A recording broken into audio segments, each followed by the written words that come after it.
#ask Dr. John Watson type చేసి మీ questions అడగండి, తప్పకుండా రిప్లై చేస్తాను. నవీన్ సూర్య C7Q, crawling sensation on scalp and beard and also hair falling in that area, please reply sir. తలలో ఏదో పాకుతున్నట్టు sensation రావడము, బియర్డ్లో కూడా అలా పాకుతున్నట్టు సెన్సేషన్ రావడము, తర్వాత హెయిర్ ఫాల్ అవ్వడము, ఇది ప్రాబ్లం.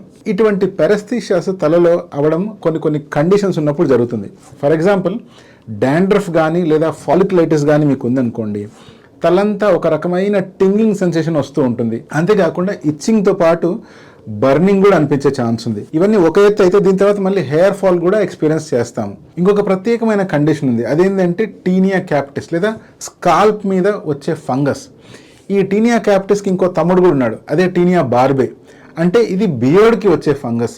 సో ఈ రెండు కండిషన్లలో కూడా మనకు స్కాల్ప్ మీద కానీ లేదా బియర్డ్ మీద కానీ ఒక రకమైన క్రాలింగ్ సెన్సేషన్స్ అనిపించే అవకాశం ఉంది. ఇది ఒక ఫంగస్ అనే పారాసైట్ మన స్కాల్ప్ మీద కానీ బియర్డ్ మీద కానీ వచ్చి ఉంటుంది కాబట్టి ఇటువంటి సెన్సేషన్స్ ఎలిసిట్ అవుతాయి. ఇంకో కండిషన్ అంటే కామన్గా మనం అబ్జర్వ్ చేసేది బట్టతల, ఏదైతే జెనెటిక్ బాల్డ్నెస్, ఆండ్రోజెనెటిక్ అలోపేషియా ఏదైతే వస్తుందో దీంట్లో కూడా హెయిర్ లాస్ అయ్యే కంటే ముందు కొంచెము టింగింగ్ సెన్సేషన్ నోటీస్ చేస్తాం. స్కాల్ప్ డిసెస్థీసియాస్ అంటాం. అంటే మన స్కాల్ప్ మీద కానీ బియర్డ్ ఏరియాలో కానీ స్కిన్ ఏరియాలో కానీ చిన్ని నరాలు దెబ్బతిన్నాయి అనుకోండి, అటువంటి సిచ్యువేషన్లో కూడా పెరస్థీషియాస్ వస్తాయి.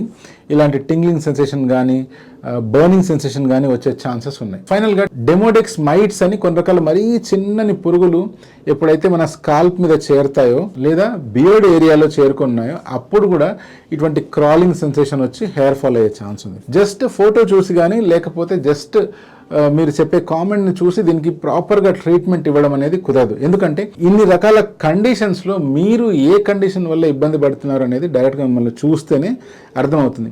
మీరు చేయవలసిన పని ఏంటంటే దగ్గరలో ఉన్న డర్మటాలజిస్ట్ దగ్గరికి వెళ్ళండి, ఈ సిచ్యువేషన్ని క్లియర్గా ఎక్స్ప్లెయిన్ చేయండి.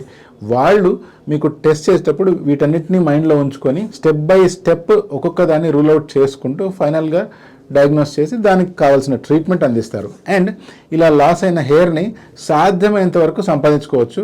అన్లెస్ అంటే అది పర్మనెంట్ లాస్ జరిగింది అంటే అప్పుడు మళ్ళీ మనం హెయిర్ ట్రాన్స్ప్లాంటేషన్ చేసి ఆ ఏరియాలో హెయిర్ని రీగ్రో చేసుకోవచ్చు.